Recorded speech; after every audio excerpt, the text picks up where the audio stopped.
एक छोटे से पहाड़ी गांव देवपुर में अमित और उसकी पत्नी गुंजन अपनी बेटी रिया के साथ रहते थे।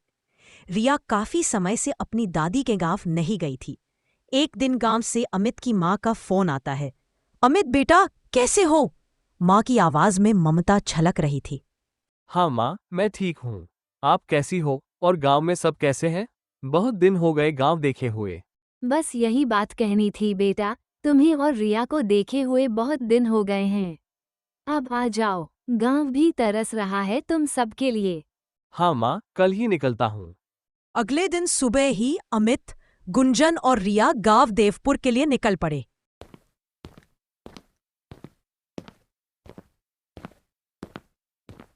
जैसे ही गांव पहुंचे, दादी यानी अमित की मां ने दौड़कर दरवाजा खोला और अपने बेटे, बहू और नातिन को गले से लगा लिया। आ गए मेरे लाडले, कितने दिन हो गए तुम सबको देखे हुए।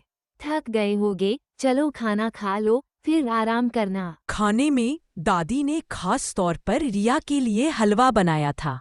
रिया ने खाते हुए कहा, दादी, आपका हलवा तो बहुत ही स्वादिष्ट है। मेरा तो पेट ही भर गया। फिर रिया खेलने के लिए बाहर चली गई। गांव में उसकी उम्र के ज्यादा बच्चे नहीं थे, लेकिन उसे बाहर की खुली हवा और हरियाली अच्छी लगती थी। दादी ने उसे ताकीद दी, ज्यादा दूर मत जाना बेटा, ये शहर नहीं, गांव है। रिया हम कहती हुई दौड़ पड़ी। वो खेलते खेलते थोड़ी दूर निकल गई। वहां उसे एक पुरानी टूटी फूटी कुठरिया दिखी, जिसके पास मिट्टी में कुछ चमक रहा था। रिया ने पास जाकर देखा। वो जमीन में गड़ा एक बहुत बड़ा ताला। ओहो, कितना बड़ा ताला है ये, लेकिन चाबी कहाँ है? रिया सोचने लगी। दबी उसे थोड़ी दूरी पर कुछ झिलमिलाता दिखा। वो चाबी थी। उत्साहित होकर उसमें चाबी उठाई और ताले में डाल दी। जैसे ही ताले में चाबी घुमाई, उसमें से एक अजीब सी गूंजती आवाज आई, मुझे बाहर निकालो, मुझे बाहर निकालो। रिया डर गई और चाबी वही ताले में लगी छोड़कर पीछे हट गई। वो भागकर घर लौट आई और किसी को कुछ नहीं बताया। उधर शाम हो गई थी।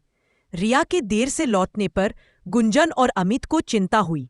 अमित उसे ढूंढने निकल पड़ा और थोड़ी देर बाद रिया मिल गई। तुम इतनी दूर खेलने क्यों गई थी? यहाँ तुम्हें रास्तों का पता नहीं है। पापा, मैं बस खेलते खेलते चली गई थी। अब से ध्यान रखूंगी। घर लौटते वक्त अमित ने देखा कि रिया कुछ छुपा रही थी। रिया, क्या छुपा रही हो? कुछ नहीं पापा।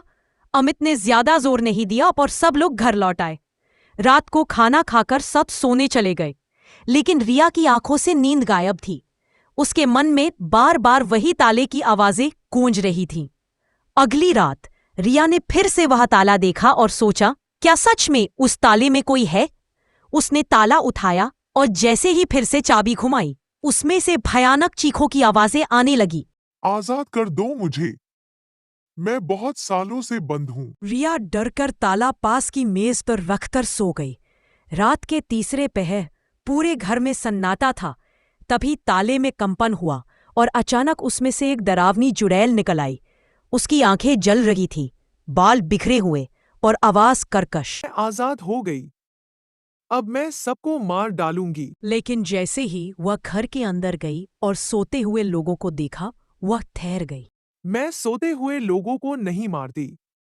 मैं उन्हें तभी मारती हूँ जब वो जागते हों और डरें। चुड़ैल गांव की ओर निकल पड़ी। उसने देखा कि एक किसान खेत की ओर जा रहा है। मिल गया शिकार। उसने बिना समय गंवाए उस आदमी को पकड़ लिया और उसकी खोपड़ी नोचकर खा गई। सुबह होते ही गांव में हड़कंप मच गया। लोगों को खेत में उसका धड़ पड़ा मिला, पर सिर गायब था। चर्चा पूरे गांव में फैल गई। अमित और दादी भी इस पर बात करने लगे। मुझे लगता है ये किसी जानवर का काम है। नहीं बेटा, मुझे ये कोई बुरी आत्मा का काम लगता है। आज से कोई भी रात को घर से बाहर नहीं जाएगा।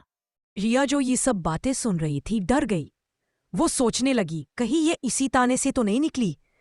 उस रात रिया ने दादी को सब कुछ बता दिया, ताले के बारे में, आवाजों के बारे में और ताले की चाबी ढूंढने की बात। दादी सुनकर चौंक गई। तूने उस ताले को खोला? वो ताला तो सदियों से जमीन में गाड़ा गया था। उसके अंदर एक शापित आत्मा बंद थी। अब हमें उसे वापस बंद करना होगा, नहीं तो वो पूरे गांव को खत्म कर देगी। मैं चुड़ैल का ध्यान भटकाती हूँ, तुम घर जाकर गंगाजल और हथौड़ा लेकर आओ। मुझे खा ले बेटी, तू भी तो किसी की औलाद थी, अब तू दर दर भटकती आत्मा बन गई है। चुड़ैल कुछ पल के लिए रुकी, तभी अमित घर से हथौड़ा और गंगाजल लेकर आ गया। वह ताला लाया और जैसे ही उसे तोड़ने लगा, चुड़ैल चिल्लाई, नहीं, ये ताला मत तोड़ो। मुझे फिर से बंद नहीं किया जा सकता। लेकिन अमित ने ताला पर जोर से वार किया। ताला टूट गया और उसने उस पर गंगाजल छिड़क दिया। आग, आग, मुझे जल रहा है। चुड़ैल चिल्लाई और फिर कुछ ही पलों में वह भस्म हो गई। सब लोग एक दूसरे को देख रहे थे। गांव की हवा फिर से साफ हो गई थी। दादी ने रिया को गले से लगाते हुए कहा, बेटा, अगली बार कोई भी ताला यूं ही मत खोलना। कभी कभी उसमें सदियों का अंधेरा बंद होता है। अमित, गुंजन और रिया ने वादा किया कि वो फिर कभी लापरवाही नहीं करेंगे।